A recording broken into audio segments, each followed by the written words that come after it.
Hello everybody and welcome back to our channel ShareX India. आज की इस वाली वीडियो में बात करने वाले काफ़ी सारी चीज़ों के बारे में। वैसे मज़े की बात है कि मैंने एक वीडियो बनाई थी, उसमें मेरा माइक ऑफ हो गया और मैं पूरी वीडियो बनाता चला गया और जब अपलोड करी तब समझ में आया कि मेरी उसमें ऑडियो ही नहीं थी। एनीवेज, न्यूज़ है यहाँ पर दो चार आईपीओ से रिलेटेड भी आप लोग के लिए लेके आया हूँ मैं। उसके अलावा यहाँ पर जो हीट मैप है इसमें भी काफ़ी सारी चीज़ें यहाँ पर आप लोग को मुझे यहाँ पर बतानी है, क्योंकि कई लोग उससे पूछ रहे हैं कि यार हीट मैप तो मुझे काफ़ी यहाँ पर रेड नज़र आ रहा है, बट हो सकता है कि आप लोग का जो पोर्टफोलियो था वो आज यहाँ पर साइडवेज या ग्रीन में क्लोज हुआ होगा। उसकी यहाँ पर काफ़ी हाई चांसेस है, क्योंकि यहाँ पर निफ्टी, सेंसेक्स, बैंक निफ्टी यहाँ पर रेड में थी, बट जो मिड निफ्टी है वो यहाँ पर साइडवेज थी, या आप लोग कह सकते हो कि ग्रीन में थी। और मेजर जो मेरा पोर्टफोलियो, आपका पोर्टफोलियो अगर आप लोगों ने मेरी वीडियोस देख के बनाया है तो उसमें आप लोगों ने मिड निफ्टी के स्टॉक्स ही अपने अपने पोर्टफोलियो में रखे होंगे। लार्ज कैप के स्टॉक्स उतने ज्यादा पोर्टफोलियो में ना मैं कभी रिकमेंड करता हूं, और ना ही मुझे लगता है कि आप लोगों ने अपने पोर्टफोलियो में लार्ज कैप के स्टॉक्स रखे होंगे। इसीलिए चलो आज की वीडियो की शुरुआत करते हैं। बात करते हैं यहाँ पर काफी सारी चीजों के बारे में, एंड स्टॉक्स के ऊपर टारगेट भी मैं लेके आया हूं जो मुझे आप लोगों के साथ यहाँ पर आज शेयर करने हैं। हीट मैप को देख के लग सकता है कि आप लोग के पोर्टफोलियो यहाँ पर आज रेड में होंगे, बट ऐसा नहीं है। अगर इसको यहाँ पर आप लोग मोनो साइज में चेक करोगे तो यहाँ पर आप लोग को ग्रीन में ज्यादा कस के यहाँ पर चीजें नजर आ रही होंगी एज कंपेयर टू रेड, क्योंकि मार्केट भली इंडेक्स यहाँ पर रेड में थी, बट जो स्टॉक्स थे वो काफी यहाँ पर आज ग्रीन में थे। स्टॉक्स यहाँ पर उतने ज्यादा रेड में आप लोग को आज के दिन पर नजर नहीं आ रहे होंगे। हो सकता है बहुत से लोगों का यहाँ पर जो पोर्टफोलियो है वो रेड में रहा हो, बट मेजोरिटी लोगों का जो पोर्टफोलियो का मिड कैप का है तो वो यहाँ पर ग्रीन में ही रहा होगा। एनीवेज, चलो बात करते हैं दो चार स्टॉक्स के बारे में। बीएससी का जो स्टॉक है वो लगभग यहाँ पर 100 रुपीज के आसपास पहुंच रहा है, एंड मेरा जो यहाँ पर जो टारगेट था वो भी 7700 रुपीज के आसपास का था, जो कि 1 लाख करोड़ का मार्केट कैप यहाँ पर हिट होने वाला है। अब आज अपनी वीडियो में पहली बार मैं आप लोगों से ये कह रहा हूं कि अगर बीएससी आप लोग बाय करना चाह रहे थे, या आप लोगों ने अगर आजकल में बाय किया है, तो अब इसको बाय करना अवॉइड करो, क्योंकि अब जो टारगेट है इसका यहाँ पर पिछले, देखो बीएससी में पिछले 6 महीने से कवर कर रहा हूं और मैंने रोज कहा है कि भैया आज बाय कर लो, आज बाय कर लो, आज बाय कर लो, बट अब आज पहली बार मैं कह रहा हूं कि अब रुक जाओ, क्योंकि इसका जो टारगेट जो मैंने दिया था वो 1 लाख करोड़ के मार्केट कैप का था, जो कि अब यहाँ पर 7500 7600 पे हिट हो जाएगा। तो 7600 रुपीज के बाद ये और ज्यादा इंक्रीज करता है तो वो एक अच्छी बात रहेगी, बट हो सकता है वो एक पुल बैक यहाँ पर आ जाए। पुल बैक का जो टारगेट है मैं इसको एटलीस्ट 6500 रुपीज के आसपास एक बार पुल बैक में देखना चाहूंगा। 65 नहीं आता है, 75 से ही ऊपर जाता रहे, और अगर हो सकता है पुल बैक ना आए, आप लोग को 8000 रुपए के आसपास से पहुंच जाए तो अच्छी बात है, बट मेरे पॉइंट ऑफ व्यू से थोड़ा सा वो यहाँ पर रिस्की हो जाएगा। इसीलिए एक बार मैं कहूंगा कि अब यहाँ पर रुक जाओ बाय करने के लिए। कोई अगर अभी भी बाय करना चाहता है तो टोटल यहाँ पर वो आपकी चॉइस है। नो डाउट आज 7500 रुपए की मैं बात कर रहा हूं, कल को ये 10,000 भी हिट करेगा, लेकिन फिर वो जो कल है वो कल नहीं आएगा, वो फ्यूचर में आएगा। तो अगर आप लोग यहाँ पर इसको कल के लिए बाय कर रहे हो तो थोड़ा सा रुक जाओ, वरना शॉर्ट टर्म के लिए जो था टारगेट यहाँ पर 7500 रुपीज के आसपास का है, जो यहाँ पर हिट हो चुका है या हिट होने वाला है, तो एक आध दिनों में हिट हो जाएगा। और जिन लोग के पोर्टफोलियो में ये है, अपने अपने अकॉर्डिंगली यहाँ पर चाहो तो प्रॉफिट बुकिंग का भी आप लोग ट्राई कर सकते हो, क्योंकि अगर आप लोगों ने देखो बीएससी को कहीं भी बाय किया होगा, चाहे आप लोगों ने 3800 पे बाय किया हो, चाहे कहीं भी बाय किया होगा, तो मोटा मोटा आप लोग 100% के आसपास प्रॉफिट में यहाँ पर होगे। ऑल्दो मैं तो इसको यहाँ पर लास्ट ईयर से कवर कर रहा हूँ, जब से मैंने पर्पल वाली वीडियोस बनाता था अपनी स्टॉक्स वाली। अगर आप लोगों ने तब इसको कहीं बाय किया होगा तो मोटा मोटा आप लोग यहाँ पर लगभग 150% के आसपास प्रॉफिट में आ चुके होंगे। नहीं 150 में आए होंगे तो भी आप लोगों ने कहीं बीच में भी बाय किया होगा, तो 50-60% आप लोग तब भी प्रॉफिट में यहाँ पर बैठे ही होंगे। मतलब कि मोटा मोटा बहती गंगा में आप सबने यहाँ पर हाथ धोए होंगे, कोई ऐसा नहीं है जिसमें बहती गंगा में हाथ ना धोए हो। मैंने भी बाय करे थे, अभी मेरे पोर्टफोलियो में है, एक दो दिनों में बेच के निकल जाऊंगा, क्योंकि मुझे पता है यहाँ पर पुल बैक आना चाहिए। पुल बैक नहीं भी आता है अगर, तो मुझे कमेंट में कुछ मत बोलना, अपने अपने हिसाब से आप लोग देख सकते हो। आमतौर से पुल बैक वरना आता है, बाकी आप लोग की चॉइस, ठीक है। ये बात हो गई यहाँ पर बीएससी की। इसके अलावा तलना प्लेटफॉर्म्स को भी मुझे कवर करना है। मैंने इसको पिछले 1-2 महीनों से काफ़ी बार मैंने इसको कवर किया। उसके बाद यहाँ पर यूएस ने थोड़ा बहुत जो ट्रेड वॉर चल रही थी उसमें इम्पोर्ट ड्यूटी वगैरह पे लगा दी थी, जिसके बाद तलना प्लेटफॉर्म्स यहाँ पर काफ़ी कस के गिरावट हम लोग को नजर आई। बट पर्सनली मैंने भी इसको 450 पे बाई किया था, एंड उसके बाद काफ़ी सारे लोगों को मैंने इसको बाय करने को कहा था, जो कि सब अभी तक लॉस में थे। बट अब सडनली मैंने इसको अपना पोर्टफोलियो चेक कर रहा था, तो मैंने इसको देखा कि ये 550 रुपये के आसपास आ चुका है। मैं इसमें लगभग 20 या 18% के आसपास प्रॉफिट में था। अगर आप लोगों ने भी इसको कहीं पे भी बाय किया था, तो अब मोटा मोटा आप लोग या तो ब्रेक इवन पे आ गए होगे या प्रॉफिट में आ गए होगे, क्योंकि पिछले 3 महीने का जो रिटर्न है वो यहाँ पर पॉजिटिव हो चुका है। और मैंने इसको अभी 2 महीने में ही कई बार कवर किया है, उससे पहले मैंने कवर इसको नहीं किया है। तो अब कहीं पे भी अगर आप लोग हो, तो अब आप लोग प्रॉफिट में आ चुके होंगे लगभग लगभग 20-25% के आसपास।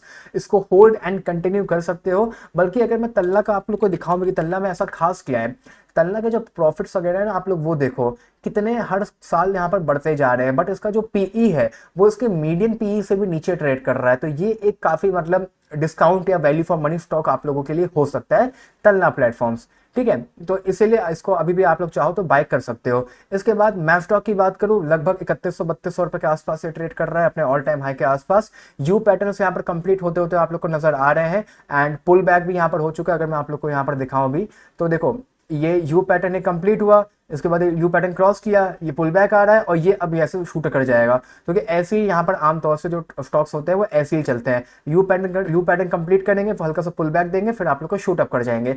तो मैव स्टॉक बाय कर सकते हो। बल्कि मैव स्टॉक चाहोगे तो लार्ज कैप का स्टॉक है, पोर्टफोलियो में स्टेबिलिटी भी लाके देगा। मैव स्टॉक अगर बाय करते हो, फिर आप लोग यहाँ पर ये वाला भी बाय कर सकते हो, क्योंकि ये भी यहाँ पर शिप बिल्डर्स का स्टॉक है, 5% के आसपास बढ़ा था। या आप लोग फिर यहाँ पर कोचिंग भी बाय कर सकते हो, कोचिंग शिपयार्ड।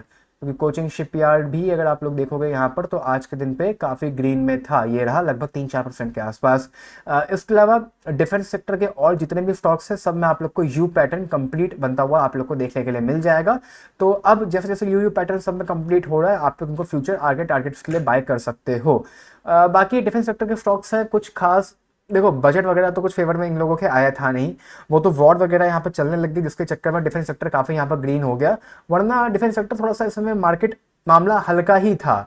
यू पैटर्न अब ऑल्दो बन गया है, काफी सारे स्टॉक्स यहाँ पर भाग गए हैं, तो अभी भी लगभग मैं कहूंगा कि आप लोग वॉच करो, 1 हफ्ता 2 हफ्ता, उसके बाद ही बाय करने का प्लान करो, चाहे कोई सा भी डिफेंस सेक्टर का स्टॉक हो। ठीक है, इसके अलावा क्रेडिट ग्रामीण एक्सेस 1200 रुपए के आसपास आ रहा है, धीमे धीमे बाय कर सकते हो। इंडिगो पेंट्स भी 1000 रुपए के आसपास पहुंच रहा है। 1000 रुपए के नीचे जब तक मिले तब तक आप लोग उसको प्लीज अपने पोर्टफोलियो में बाय करने का ट्राई करो, बहुत बढ़िया स्टॉक है। ई क्लर्क्स को मैंने कवर किया था, लगभग 2800-2900 रुपए के आसपास मैंने इसको बाय किया था। उसके बाद अगेन यूएस चाइना का यहाँ पर जो ट्रेड वॉर थी उसके चक्कर में यहाँ पर गिरावट आ गई थी। बट आज मैं देख रहा था कि पिछले 1 हफ्ते में काफी ज्यादा भाग गया है, लगभग 10-11% के आसपास।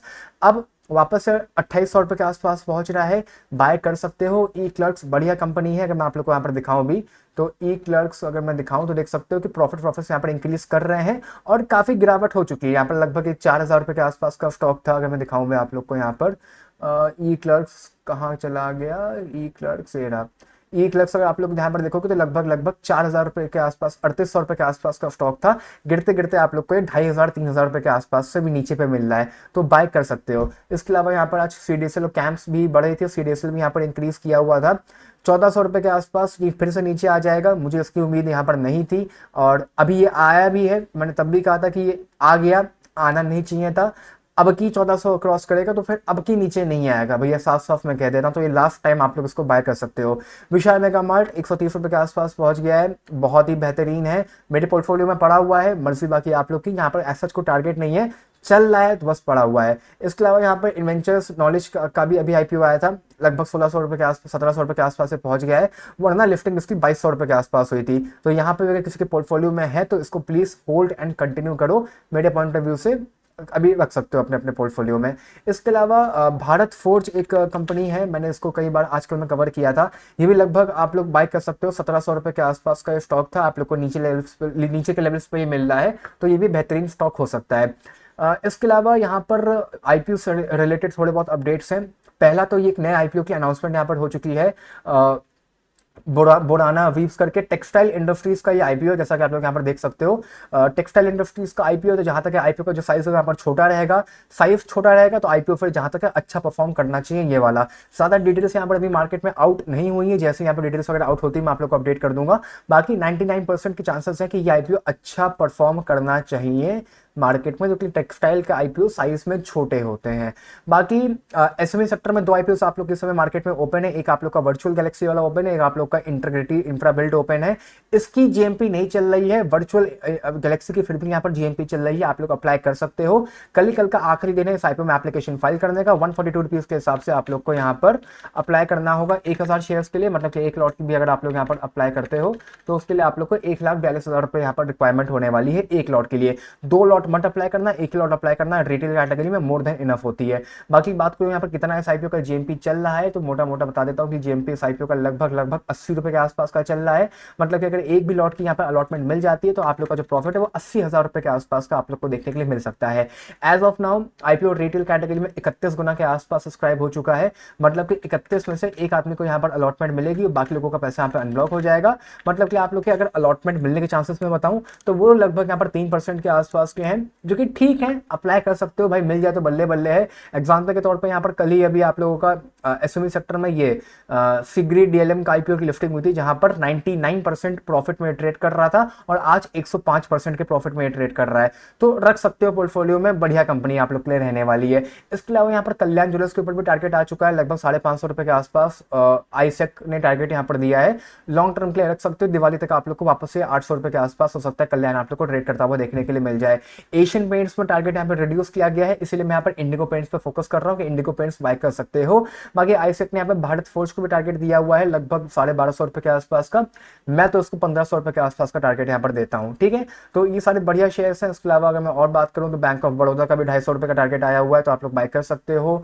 पॉलीकैप का भी लगभग यहाँ पर 6100 रुपीज के आसपास का टारगेट आया हुआ है। मैंने पर्सनली आप लोग को 4900 रुपीज पे बाय अभी करवाया था, तो अगर किसी के पोर्टफोलियो में है तो आप लोग मोटा मोटा 20% के प्रॉफिट में आराम से यहाँ ट्रेड कर रहे होगे, जो कि काफी ज्यादा शानदार है। आधार हाउसिंग फाइनेंस बहुत सस्ता स्टॉक है, 460 रुपए के आसपास ट्रेड कर रहा है, वैल्यू फॉर मनी स्टॉक है। मैंने खुद भी इस पर एनालिसिस करी थी, मैंने थोड़े दिन पहले कवर भी किया था। 550 रुपए के आसपास का टारगेट इसको मैं यहाँ पर देता हूँ।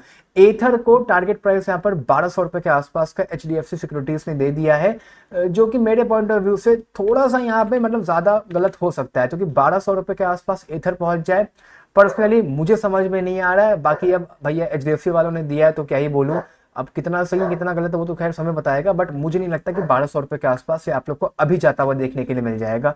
बाकी आज की इस वीडियो में इतना ही, bye bye, take care, love you all. अगर आप लोग कर रहे हो तो नीचे कमेंट कर सकते हो।